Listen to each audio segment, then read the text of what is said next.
In this video, I will tell you how to sign up for Kikoff Credit Builder account. So first what you need to do is open the Kikoff app.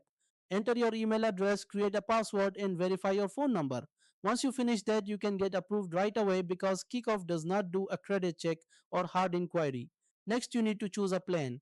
The basic plan is $5 per month and gives you a $750 trade line that reports to all three credit bureaus. The premium plan is $20 per month and includes a $2,500 trade line plus rent reporting.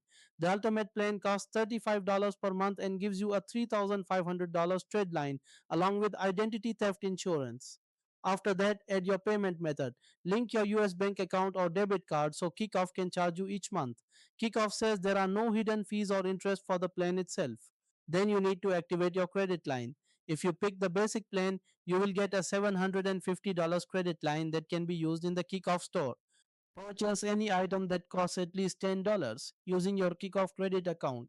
Your first payment will usually be due about 3 weeks later, and after that, it will be due on the same date every month. Finally, continue making your payments on time to build your credit history. Kickoff reports every on time payment to the credit bureaus. Since the account keeps your credit utilization low, for example, a $10 purchase on a $750 limit is about 1.3%. It can help improve your credit over time. The account also stays open, which can help increase your average account age. That's how you create a kickoff account and start building credit. Thanks for watching. If this helped, like and subscribe.